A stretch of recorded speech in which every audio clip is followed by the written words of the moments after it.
나도 모르게 조금 침체되기도 하고 나도 모르게 조금 우울하게 그렇게 느껴지기도 하는 계절입니다. 만약 우리가 살면서 이런 날들, 이런 시간들이 너무 많다고 하면, 다시 말씀드리면 뭔가 좀 가라앉고 뭔가 좀 슬프고 뭔가 외롭고 뭔가 이렇게 우울해지는 이런 것들이 너무 많거나 너무 심하다고 하면 그것이 요즘 많이 유행하는 우울증이라고 하는 질병이 될 것입니다. 그러나 그럼에도 불구하고 괜히 우울해졌다가 그리고 또다시 회복됐다가 이렇게 하는 것이 아마도 저와 여러분이 살아가는 인생이다, 그렇게 말씀드릴 수 있습니다. 사람은 이제 우울해지게 되면 어딘지 모르게 공연히 아무 이유 없이 사소한 일에 예민해지게 되는 것입니다. 그리고 무언가 우울해지게 되면 가슴이 가라앉고 또 모든 일에 자신감이 떨어집니다. 만사가 귀찮게 느껴지기도 하고 무슨 일을 하더라도 의욕이 감소되어서 무슨 일을 하지 못하게 되는 일들이 발생하게 되는 것입니다. 그리고 이제 마음을 다시 다잡고 어떤 일을 시작한다고 해도 이상하게 그 일에 집중할 수 없는, 그야말로 집중력이 떨어지는 그런 때가 많습니다. 그래서 자기도 모르게 자꾸 웅크려들게 되고 자기도 모르게 혼자 보내는 시간을 늘리게 되고 공동체로부터는 자연스럽게 소외되고 멀어질 수밖에 없는 것입니다. 오늘 우리는 본문 시편 42편을 보았습니다. 그런데 이 시편 42편은 그 성경 말씀을 기록한 저자를 정확하게 알 수가 없는 성경 말씀입니다. 1절을 시작하기 바로 전에 조그마한 글로 성경 속에 고라의 자손이라 하는 글을 써 놓았기 때문에 그가 고라라는 사람이 이 성경책을 썼을 것이다. 그리고 그 사람은 레위 사람인데 성전에서 음악을 담당하는 무슨 찬양대원이나 성가대원쯤 될 것이다 라고 예측하고 추측하는 것이지 그것이 정확하지는 않다는 말씀입니다. 어떤 성경학자들은 이 시편 42편을 가리켜 유다의 여호야김 왕이 바벨론의 포로로 잡혀갈 때 부른 노래라 이렇게 말하는 사람도 있습니다. 또 그리고 다른 어떤 성경학자들은 이 성경 말씀이 히스기야 왕이 이사야 선지자로부터 이제 내 생명이 15년밖에 남지 않았다, 이제 금방 죽을 것이다 라고 얼마 살지 못할 것이라는 예언을 들은 후에 하나님 앞에 탄원하면서 하나님 앞에 간구한 노래라고 해석하기도 합니다. 그런가 하면 또 어떤 성경학자들은 다윗이 자기 아들 압살롬이 반란을 일으켰을 때에 압살롬의 쿠데타를 피하면서 도망다니면서 그 고통의 세월 가운데, 고난의 세월 가운데 하나님 앞에 부른 노래다 이렇게 말하는 사람도 있습니다. 정확하지가 않습니다. 그러나 제가 이렇게 말씀드린 그 여러 사람들을 저자라고 할지라도 분명한 공통점이 하나 있는데, 그것은 그 저자가 아주 어려운 고난의 상태에 있다, 아주 쓸쓸한 상황에 있다, 아주 외로운 상황에서 노래를 부른 것이다 라는 것이 정확하게 알 수 있는 사실입니다. 분명한 사실입니다. 4절에 보면 내 마음이 상하는도다, 지금 그의 마음이 심각하게 상처를 받아 상해 있다고 노래하고 있는 것입니다. 그리고 5절에는 말씀하기를 내 영혼아 내가 어찌하여 낙심하며 어찌하여 내 속에서 불안해하는가. 11절 말씀에도 또다시 반복하기를 똑같이 반복합니다. 내 영혼아 내가 어찌하여 낙심하며 어찌하여 내 속에서 불안해하는가. 이렇게 2번씩이나 반복하고 있습니다. 이 저자는 오늘 그 마음이 심각하게 상처를 받아 있고 그 마음이 심각한 고통 가운데 들어있어서 주체할 수 없는 정도라는 것을 예측해 볼 수 있는 것입니다. 매우 불안합니다. 매우 낙심합니다. 매우 침체된 상태에 있는 것입니다. 어느 이야기 가운데 아마 우스갯소리인 것 같습니다만 재미있는 이야기 하나 있습니다. 어느 날 사탄들이 모여서 회의를 한 것입니다. 그리고 이 사탄들이 자기가 평생토록 이 세상에 나와 싸우면서 그 싸움터에서 사용했던 막강한 무기들을 다 전시해 놓고 이제 쫄병 사탄들에게 이 무기를 파는 것입니다. 그래서 여러 무기들이 거기 전시되어 있습니다. 미움이라는 무기, 시기, 질투, 정욕, 음란, 교만, 이런 여러 등등의 무기들이 전시되어 있고 그 무기 밑에는 값이 매겨져 있습니다. 하나는 10만원, 하나는 12만원, 하나는 15만원, 대부분 100불 내외 이렇게 값이 다 정해져 있습니다. 그런데 쭉 지나가다 보니까 어떤 무기 하나가 등장하는데 그 무기에는 갑자기 1000불, 값이 뚝 뛰어 올라갔는데 거기 무기가 있는데 무기가 보니까 별로 특별한 무기는 아닙니다. 낡은 무기인데 이상하게 거기에 어마어마한 값이 갑자기 올라서 붙어 있는 것입니다. 그래서 어떤 쫄병 마귀가 큰 사탄에게 물어봤습니다. 도대체 이 무기는 왜 이렇게 비쌉니까? 뭐 잘생기지도 않았는데, 특별하게 생기지도 않았는데 왜 이렇게 비쌉니까? 그랬더니 그 두목 마귀가 이렇게 대답했다고 합니다. 이 무기는 사람들에게 가장 손쉽게 접근할 수 있는 무기다. 그리고 이 무기는 그야말로 사람들을 가장 잘 파괴할 수 있는 그런 무기이기 때문에 겉보기에는 아무것도 아닌 것 같지만 이것이 값이 나가는 것이다. 이렇게 설명해 주었다는 것입니다. 그리고 그 무기의 이름이 다름 아닌 낙심이라는 무기라는 이야기입니다. 낙심. 그렇습니다. 낙심, 침체, 이런 것들은 정말 위험한 것입니다. 낙심이 우리 인생 속에 생겨지게 되면 이상하게도 생활이 어려워지게 되고 고통이 더 심하게 느껴지게 되고 인생을 점점 포기하고 싶은 생각이 들어오기 때문입니다. 낙심이라고 하는 것의 의미는 용기를 잃어버리고 희망을 잃어버리고 자신감을 잃어버린 상태를 말하는 것입니다. 한마디로 침체요, 한마디로 슬럼프라고 말할 수 있습니다. 여러분, 우리의 믿음 생활에도 우리의 신앙 생활에도 이런 침체, 이런 낙심, 이런 슬럼프가 있을 수 있습니다. 이상하게 갑자기 기도하기 싫고 이상하게 갑자기 성경 보기도 싫고 심지어는 교회 가는 일이 귀찮게 느껴질 때가 있다는 말입니다. 누구든지 이런 때를 만날 수 있고 누구든지 이런 일을 경험할 수 있는데 중요한 것은 반드시 극복해야 되는 줄로 믿습니다. 그러므로 사랑하는 여러분, 오늘 말씀을 생각하는 저와 여러분이 행여나 이런 영적 슬럼프가 다가온다고 할지라도 반드시 극복하여 승리하는 여러분 되시기를 주님의 이름으로 축복합니다. 그렇습니다. 마틴 로이드 존스라고 하는 유명한 목사님이 이런 낙심이나 이런 침체의 원인을 세 가지로 규명해 주었습니다. 세 가지 원인이 있다는 것입니다. 한번 들어보십시오. 첫 번째 원인은 타고난 기질 때문에 그렇다는 것입니다. 꼭 사탄이 역사하고 꼭 마귀가 역사해서 그러는 것이 아니라, 혹은 교회 다니다가 갑자기 은혜가 떨어져서 그렇게 하는 것이 아니라, 다른 사람이 내게 조금 억울한 일을 해서 내가 무슨 상처를 받아서 그렇게 떨어지는 것이 아니라, 사람마다 타고난 기질이 있는데 그 기질이 이상하게 슬럼프에 잘 빠지는 그런 기질이 있다는 것입니다. 저는 이 목사님 말씀을 들으면서 크게 위로가 됩니다. 저도 가끔 외롭습니다. 어떤 분들은 제가 가끔 쓸쓸하다고 말하면 다 웃습니다. 그래서 저는 쓸쓸하지도 않고 외롭지도 않고 힘들지도 않은 사람처럼 보이는 모양입니다. 감사하기는 한데 저는 가을만 되면 외롭습니다. 얼마나 쓸쓸한지 몰라요. 걸어다니면서도 가끔은 마음속에 울컥하는 그런 슬픔이 마음속에 떠오르기도 합니다. 왜 그런가 생각해 봤습니다. 그랬더니 그게 제 성격입니다. 워낙 성격이 예민하고 워낙 성격이 소심하다 보니까 길거리에 떨어지는 낙엽을 보고 갑자기 이상한 생각이 드는 거예요. 갑자기 쓸쓸한 생각이 드는 거예요. 갑자기 떨어진 낙엽을 보고 아하, 내 인생도 이제 이렇게 꺾어져 가는구나.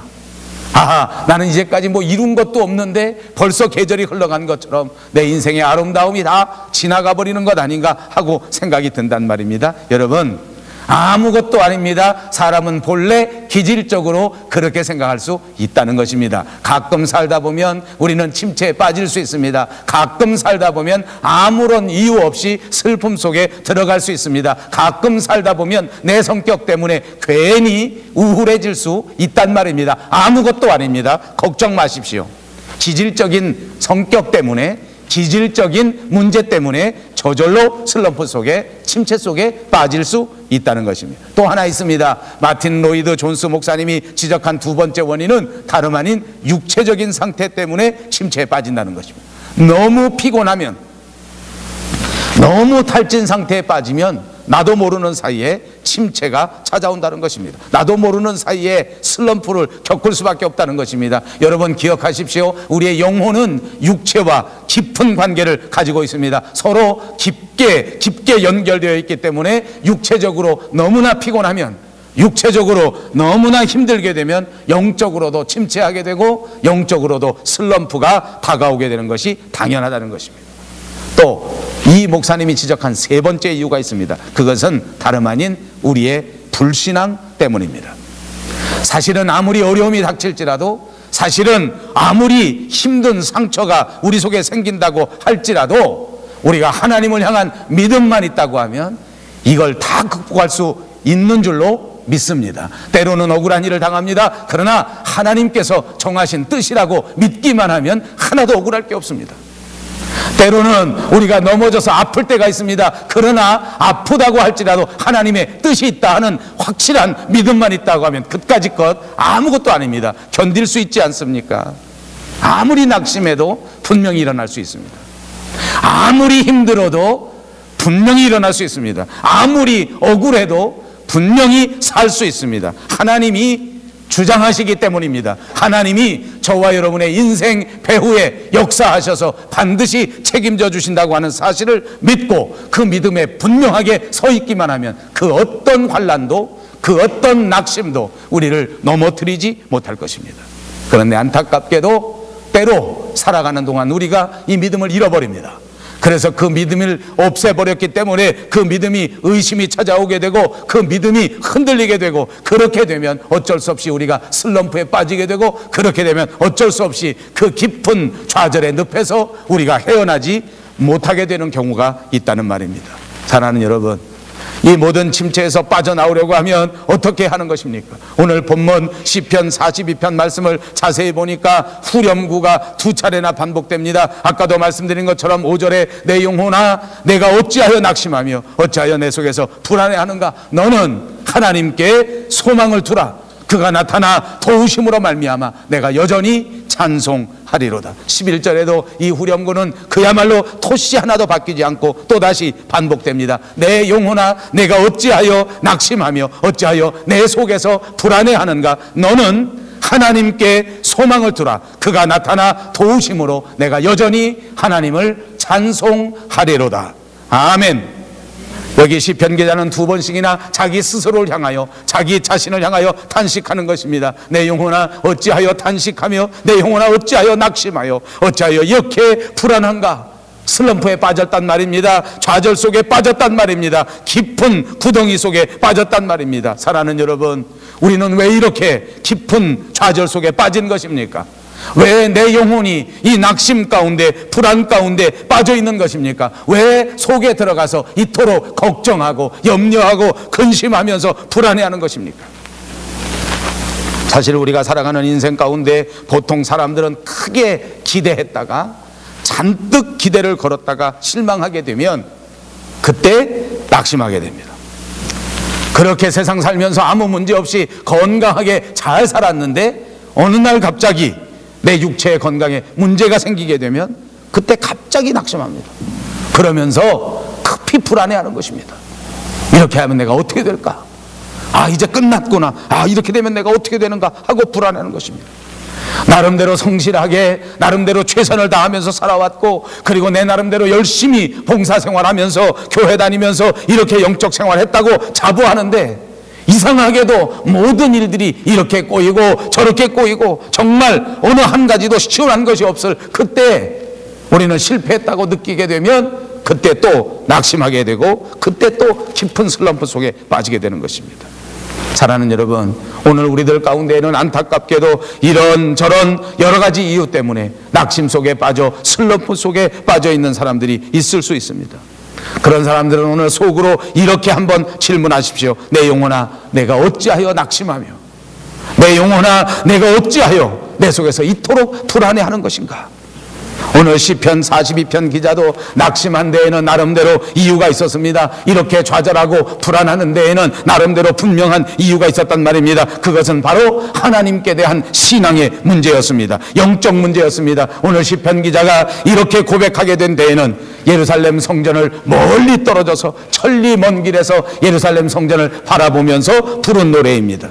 그래서 어떤 학자는 아까도 말씀드린 것처럼 이 노래가 바벨론 포로 시기에 쓰여진 성경책이다라고 기록한 것입니다. 지금 상황이 하나님이 살아계시다고 말하기가 어렵다는 것입니다. 하나님이 살아계시다면 이 예루살렘 성전이 이토록 무참하게 짓밟히지 않을 것이다.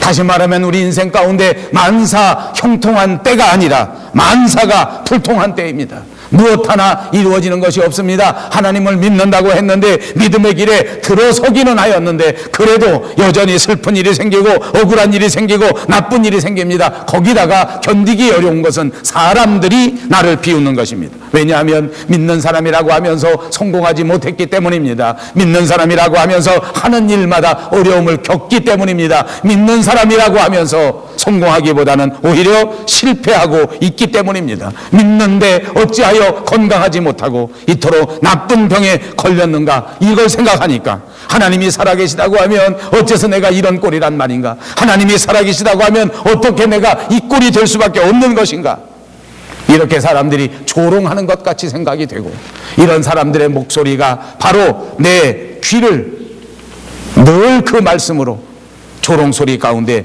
때렸기 때문에 그것이 나를 낙심하게 하고 그것이 내 속에서 이렇게 불안하게 만드는 것입니다. 1절과 3절에 말씀합니다. 하나님이여 사슴이 시냇물을 찾기에 갈급함같이 내 영혼이 주를 찾기에 갈급하나이다.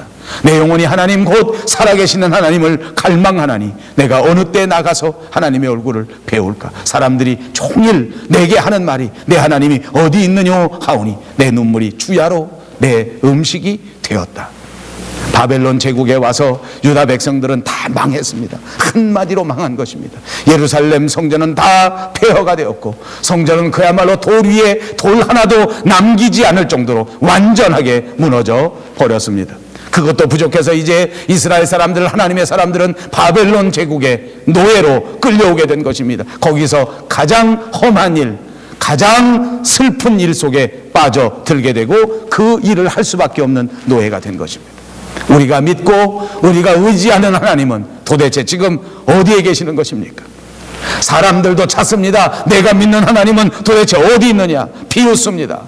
날마다 우리의 생활은 슬픔 속에 빠져들어갈 수밖에 없습니다. 오늘 시편 기자의 표현을 보니 눈물이 음식이 되었다고 했습니다. 날마다 슬픔 속에 살아가는 것입니다. 사슴이 시냇물을 찾아 헐떡헐떡대듯이 날마다 하나님을 찾아 헐떡거립니다. 도대체 언제 하나님께서 나를 구원해 주실 것인가? 도대체 이 기막힌 상황 속에서 하나님이 언제 역사해 주실 것인가? 하나님을 향해서 울부짖습니다. 하나님을 향해서 기도합니다. 그러다가 지쳐버리게 되니까 그 영혼이 낙심하게 되고 그 영혼이 불안해하게 되었다는 것입니다. 7절에 보니까 시편 기자는 지금 그야말로 이 모든 사건 때문에 완전히 정신을 잃어버린 정도가 되었습니다. 세상을 살다 보니 이렇게 큰 절망 속에 빠질 때가 있다는 말입니다. 내 반석이신 하나님께 말하기를 어찌하여 나를 잊으셨나이까? 내가 어찌하여 원수의 압제로 말미암아 슬프게 다니나이까? 내 뼈를 찌르는 칼같이 내 대적이 나를 비방하여 늘 내게 말하기를 내 하나님이 어디 있느냐 하도다. 사방에서 원수들이 날뛰고 사방에서 나를 빈정거리니 그 조롱소리가 내 뼈를 부수는 것과 같다. 그런 표현입니다. 그러니 아예 하나님께서는 지금 나를 완전히 잊어버리셨다고 그렇게 생각할 수밖에 없는 그런 상황, 그런 낙심, 그런 절망 속에 빠졌습니다. 이런 절망 속에서 빠져나오려면 어떻게 해야 되는가? 그것이 오늘 성경의 말씀입니다. 첫째, 이 모든 상황 속에서 벗어나기 위하여 하나님이 하신 일을 기억해야 된다는 것입니다. 4절을 봅니다. 내가 전에 성의를 지키는 무리와 동행하여 기쁨과 감사의 소리를 내며 그들을 하나님의 집으로 인도하였더니 이제 이 일을 기억하고 내 마음이 상하는도다. 과거에 예루살렘 성전에서 하나님 앞에 예배할 때를 기억한다는 것입니다. 과거에 예루살렘 성전에서 은혜로운 예배를 드릴 때 그때를 기억한다는 것입니다. 사랑하는 여러분, 우리도 이 세상 살아가면서 낙심하는 상황을 만날 때, 어려운 상황을 만날 때 다시 한번 은혜로운 예배를 기억하시기를 바랍니다. 하나님께서 이 예배의 기억을 통하여 다시 한번 저와 여러분에게 새 힘을 주실 줄로 믿습니다. 낙심 속에서 일어설 수 있는, 슬럼프 속에서 극복할 수 있는 새 능력과 새 힘을 공급해 주실 줄로 믿습니다. 그 다음에 6절을 보십시오. 내 하나님이여 내 영혼이 내 속에서 낙심이 되므로 내가 요단 땅과 헤르몬과 미살산에서 주를 기억하나이다. 낙심할 때마다 하나님이 요단 땅에서 행하셨던 모든 일들을, 하나님께서 헤르몬에서 또 미살산에서 베푸신 은혜로운 일들을 기억한다는 것입니다. 그렇습니다. 지금은 비록 조금 이 일이 잘 안 풀리고 있지만 지금은 비록 내가 건강을 잃어버리고 문제가 발생했지만, 그러나 그때마다 하나님께서 우리를 도우셨을 때, 하나님 앞에 은혜로운 신앙생활 했었을 그때를 기억하라는 말입니다. 사랑하는 여러분, 우리의 삶을 돌이켜보시기 바랍니다. 오늘 여기 이 자리까지 올 때까지 우리 인생 가운데 우리를 도우신 하나님, 우리에게 역사해 주신 하나님, 우리를 건져주신 하나님 반드시 기억하라는 말입니다. 이렇게 하나님의 은혜를 기억하고 다시 하나님 앞에 희망과 소망을 두고 모든 상황 속에서 여전히 하나님을 예배하고 하나님을 찬송할 수 있는 여러분 되시기를 주님의 이름으로 축복합니다. 두 번째 요령이 있습니다. 그것은 하나님 앞에 소망을 두는 것입니다. 시편 42편 기자는 5절과 11절의 후렴과도 같이 하나님께 소망을 두라고 권면하고 있습니다. 우리의 영혼이 낙심하고 우리의 영혼이 불안할 때마다 다시 여호와 하나님께 소망을 두라는 말입니다. 소망입니다. 반드시 하나님께서 도와주실 줄로 믿는 그것이 희망이요 그것이 소망인 줄로 믿습니다. 하나님이 반드시 도와주실 것입니다. 하나님이 반드시 여러분의 인생을 인도해 주실 줄로 믿습니다. 그렇습니다. 소망이야말로 태양과도 같은 것입니다. 우리가 태양을 바라보고 나아가면 그림자는 언제나 우리 뒤로 물러가게 되는 줄로 믿습니다. 반드시 태양을 향하여 나아가는 것이 중요하단 말입니다. 소망을 붙들고 소망을 바라보고 걸어간다면 우리 인생의 그림자는 전부 우리 뒤로 물러가는 역사가 있게 될 줄로 믿습니다. 심리학에도 그런 말이 있습니다. 자기 암시라는 것이 있습니다. 자기 자신이 소망을 갖고 자기 자신이 희망을 갖고 자기 자신에 대하여 긍정적인 생각을 가지고 앞으로 나아가면 그러면 반드시 그 믿음대로 반드시 그 말하는 대로 된다는 것입니다. 그렇습니다. 우리는 낙심되고 우리는 불안한 일을 만날 그때마다 오늘 본문 5절 그리고 본문 11절 말씀처럼 내 영혼아 어찌하여 낙심하며 어찌하여 불안해하는가, 너는 하나님께 소망을 두라. 이 말씀을 기억하시고 이 말씀을 입으로 시인하시면서 반드시 하나님 앞에 소망을 두고 승리하시는 여러분 되시기를 주님의 이름으로 축복합니다. 마지막 세 번째 비결입니다. 그것은 하나님 앞에 기도하는 것입니다. 오늘 본문 8절을 보십시오. 낮에는 여호와께서 그의 인자하심을 베푸시고 밤에는 그의 찬송이 내게 있어 생명의 하나님께 기도하리로다. 하나님은 좋으신 하나님이십니다. 모든 것을 선하게 역사해 주시는 아버지인 줄로 믿습니다. 로마서 8장 28절에도 이렇게 말씀하셨습니다. 우리가 알거니와 하나님을 사랑하는 자 곧 그의 뜻대로 부르심을 입은 자들에게는 모든 것이 합력하여 선을 이루느니라. 그렇습니다. 비록 우리가 슬럼프에 빠져 있을지라도, 비록 우리가 낙심할 만한 슬픈 일이 생겼다고 할지라도 이 모든 일까지도 하나님 안에서 반드시 합력하여 선을 이루신다는 약속의 말씀인 줄로 믿습니다. 그러므로 믿음만 붙잡고 있으면, 그러므로 믿음 위에 굳게 서기만 하면 낙심도 물러가게 되고 슬럼프도 물러가게 되고 불안과 슬픔도 완전히 물러가게 될 줄로 믿습니다. 그렇습니다. 인간의 낙심과 불안이라고 하는 것은 마치 조그마한 멸치 하나가 바닷물이 말라서 헤엄칠 물이 없어지면 어떡하나 하고 쩔쩔매고 걱정하는 것과 똑같다고 말합니다. 어느 사람은 이렇게 말합니다. 잠자리 한 마리가 하늘을 날아가면서 하늘이 좁아서 더 이상 날아갈 데가 없으면 어떡하나 하고 걱정하는 것과 똑같단 말입니다. 조그마한 개미 하나가 땅속에 돌아다니면서 내가 이렇게 집을 짓다가 혹시 내 평생에 더 이상 집을 지을 수 있는 땅이 없어지면 어떡하나 하고 걱정한다는 것입니다. 여러분 우습지 않습니까? 저와 여러분이 걱정하고 염려하는 모든 일들이 바로 이런 일들이라는 말입니다. 우리가 낙심하고 우리가 슬퍼하고 우리가 정말로 하늘이 무너진 것 같이 생각하는 이때에도 아무 걱정 없습니다. 왜냐하면 우리보다 훨씬 크고 우리보다 훨씬 위대하신 하나님께서 저와 여러분의 배후에 살아계시고 역사하시고 우리를 도와주시기 때문입니다. 그러므로 그분 앞에 기도하십시오. 그러면 반드시 우리의 상황을 극복하고 우리의 슬럼프마저도 완전히 극복한 채 승리하게 만들어 주실 줄로 믿습니다. 기도하겠습니다.